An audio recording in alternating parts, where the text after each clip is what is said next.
In this family, we don't need you. Please make yourself scarce immediately, dear daughter-in-law. In a distant country, on my first trip abroad, my heart was filled with excitement and anticipation. However, as soon as we arrived at our destination, my mother-in-law threw cold words at me.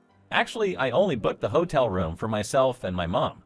My husband, who was supposed to be my support, strongly agreed with her words. They looked at me with a sarcastic smile, leaving me in shock and confusion. At that moment, I realized I had been deceived. But before I could react, time had already passed. The taxi drove away with the two of them, leaving me alone and confused in a foreign country. My name is Emily.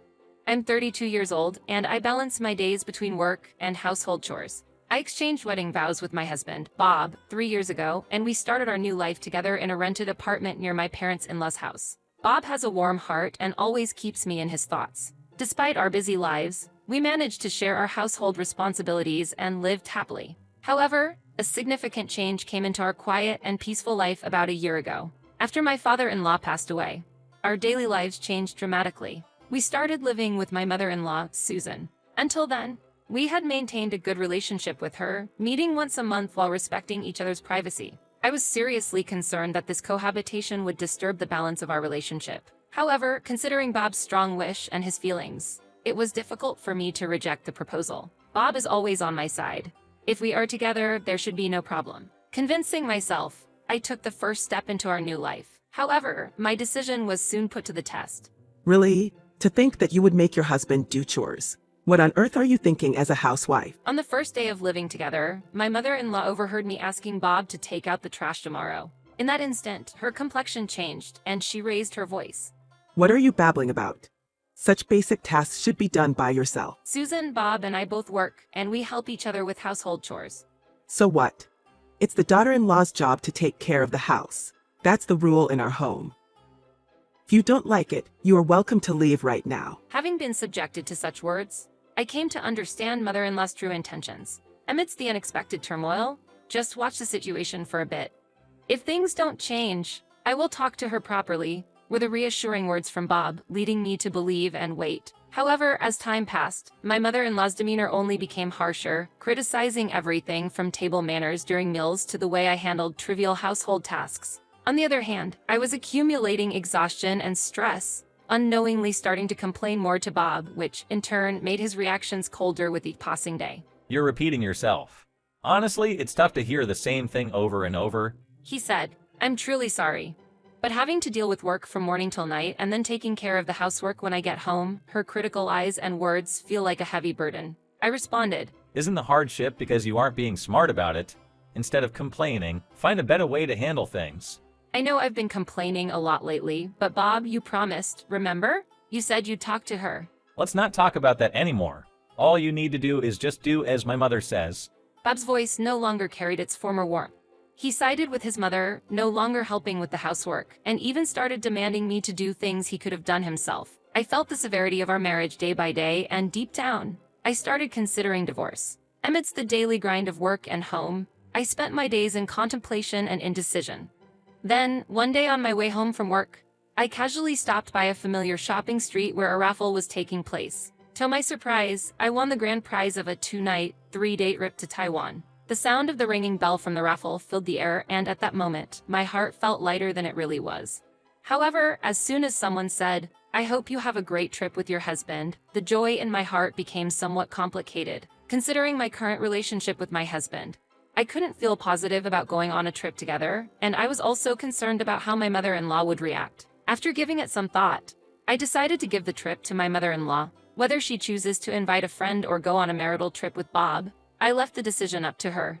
As I was heading home, lost in thought, my smartphone buzzed with a sudden message from work. A sudden issue had arisen with a client, and regretfully, I had to return to the office. To explain the situation, I immediately called my mother-in-law, talked her through what had happened, and asked her to please use delivery or takeout for dinner. However, as I expected, my mother-in-law made a few sarcastic remarks over the phone, and when I got home, she continued with her nagging and lecturing. Overwhelmed by fatigue, I had pushed the events of the day to the back of my mind, even forgetting about the grand prize from the raffle. The next morning, arriving at work, the aftermath of the previous day's trouble had lasted longer than expected, and it looked like I would need to work late into the night. By the time I got home, the clock hands had moved deep into the night. Opening the front door, I saw the soft light in the living room where my mother-in-law and husband, Bob, were deep in conversation.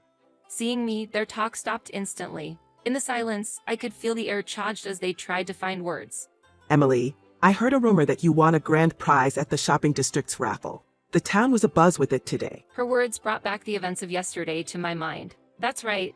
I had completely forgotten. Actually, I was planning to give the grand prize to you, Susan. From my bag, I carefully took out the envelope I had received at the shopping district the day before, handing it to my mother-in-law. Susan, I remember you were interested in going to Taiwan.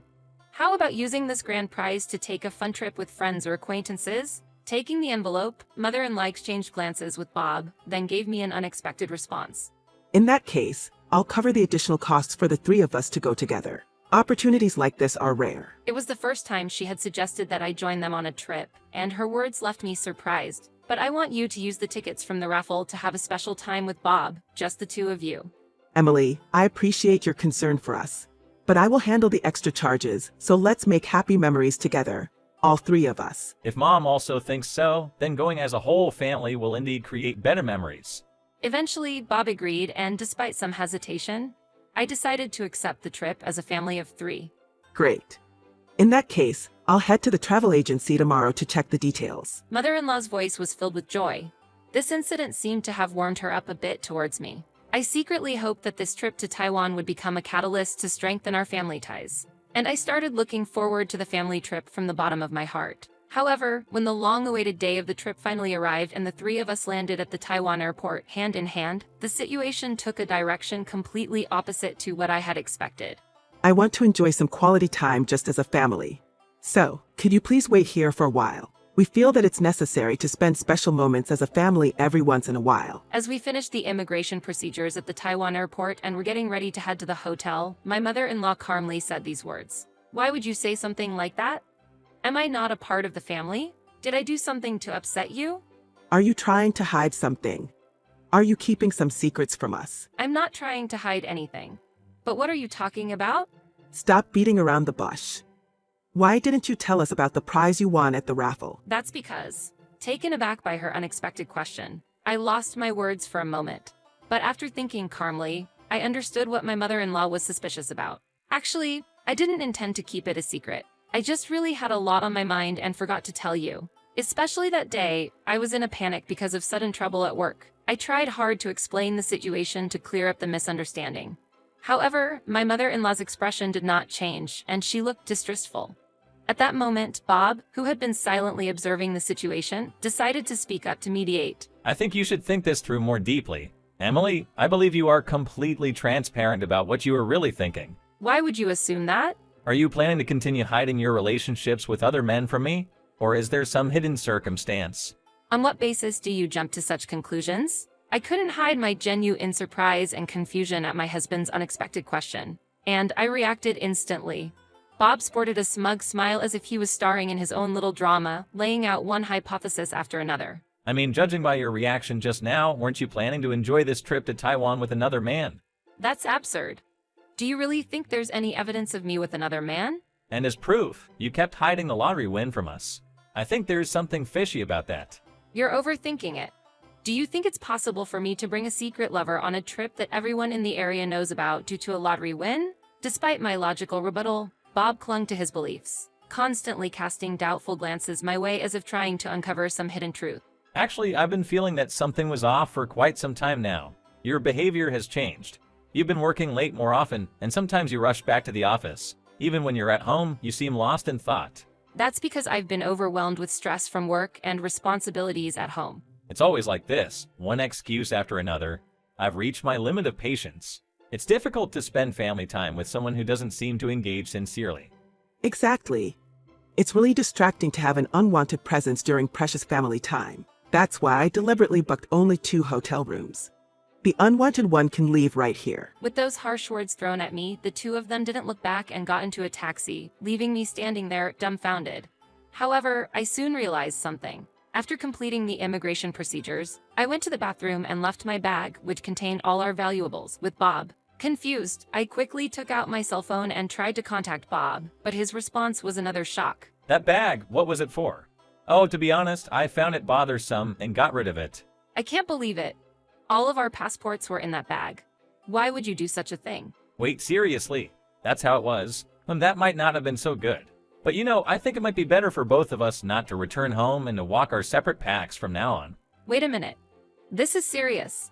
All of our passports needed for travel were in that bag. I sincerely expressed my shock and anger at Bob's behavior to him. However, he unilaterally ended the call, and no matter how many times I tried calling back, he never responded. For a few minutes, I was completely distraught, but gradually I regained my composure. I realized that my top priority was to contact the embassy. Thankfully, the procedures at the embassy went smoothly. I was able to report the loss of my passport and received temporary documents to return home. Although I overcame this series of events, my anger towards Bob and my mother-in-law only grew stronger. They had suspected me of cheating and planned a scheme to put me in a difficult situation, just because I had forgotten to tell them about the lottery win. This made me realize how lightly they took me and how malicious they were. I can't believe Bob would throw away my precious bag without my permission. Where on earth did he have such a thought in his mind? Suddenly, I remembered a certain item that was carelessly thrown away with it. A faint, satisfied smile appeared at the corner of my lips. That item had the potential to change Bob's life completely. They say the trap you set for others ends up catching you. How true that feels now. Well, Bob, let's end our relationship here. At that moment, I firmly decided to formally end my marriage with Bob. Despite being deeply hurt by this incident, I decided to make the most of this trip as a treat to myself. I enjoyed a bit of luxury, staying in a fine hotel, indulging in spa treatments for relaxation, shopping at high-end brand stores, exploring the area for delicious local cuisine, and visiting famous tourist spots. And on the last morning of my trip, as I was relaxing in my hotel room, I suddenly received a call from Bob on my smartphone. Emily, I have something to ask you. Do you have mine and Mom's passports? His voice was calm and gentle, as if nothing had happened the other day. Actually, about that, your passports were in my bag that you carelessly threw away. No way. Why does this happen? Did you forget what you yourself told me to hold on to for you? Maybe your head was just too full of thoughts on how to trouble me. Hey, why didn't you tell me such an important thing from the start? I tried to say it, but you were the one who abruptly hung up the phone. Does that mean I can't go back tonight? I have a really important meeting tomorrow. What am I supposed to do now? Seeing Bob trying to shift the blame in this situation, I decided to convey an even more shocking truth to him. Well, the meeting tomorrow might be important, but you should seriously consider what you are going to do about your life from now on. The bag you recklessly threw away had a tablet with important data in it. Bob seemed to be temporarily stunned, unable to react due to the shock. I'm talking about the tablet that was issued to you by your company, where you store various work-related information. If that tablet is lost or falls into someone else's hands, your position could be in grave danger, couldn't it? In the next moment, Bob's loud voice could be heard through the phone. On the morning of his departure, Bob had intended to bring his valuable tablet from home. Worried, I suggested, isn't it risky to bring such a valuable item on a trip? However, he decided to bring it, ignoring my words because he wanted to check work-related emails in the taxi on the way to the airport. This is bad. I'm really in trouble now. I have to find it somehow. Then do your best to look for it. My return flight is soon, so I'll hang up now. Wait, what do you mean return flight? Didn't you lose your passport as well? Yes, that's right. But I promptly filed a lost report, so it's not a problem. Bob's expression suddenly changed, showing a plea for help. Emily, please, I'm begging you. Help me look for that tablet. Don't ask me to do that. After all, I'm not family anymore, am I? It's hard to hear such words. I just got too emotional and said something wrong. I don't want to hear any excuses. Regarding the divorce, I intend to consult a lawyer as soon as I return. Isn't divorce a bit extreme? It was my mistake. I sincerely apologize. Please forgive me and help me out in this difficult situation. Bob's voice was filled with frustration, yet it seemed to be fading away. However, I ended the call with a calm mind and changed my settings to block any further communications from him. After returning to the US, the first place I went to was the local government office. There, I acquired a divorce application and meticulously filled out my personal information. Placing it quietly on the desk as I checked it, I began to pack up my belongings one by one in the house I had lived in with his family. During this process, I handed out souvenirs I had bought on my travels to the neighbors, and I honestly told them about the troubles with my mother-in-law and Bob, as well as the imminent divorce. My mother-in-law had always been arrogant and condescending, so she was not well regarded by the neighbors to begin with. Therefore, her reputation rapidly worsened even more. A few days later, Bob, who had returned to the US with his mother, was met with a series of misfortunes. He completely botched an important presentation at work. And not only that, but he was also fired due to the loss of a tablet filled with the company's confidential information. Our divorce proceedings went smoothly, and as compensation for the great emotional distress they had caused me, I demanded a payment of about $30,000. Afterward, Bob and his mother, unable to bear the pressure from the worsened reputation in the neighborhood, decided to suddenly move to a new place. Bob's chances of reemployment were harder than imagined, and the money obtained from selling their family home decreased rapidly, consumed by the payment of my compensation and their living expenses. Bob and his mother ended up in a cheap, old apartment without a bath, and they were forced to take on physically demanding day labor to make ends meet. In contrast to their lives, I was fully immersed in the profound charm of solo travel. While pondering my next adventure destination, I didn't lose my passion for work, striving for greater results each day.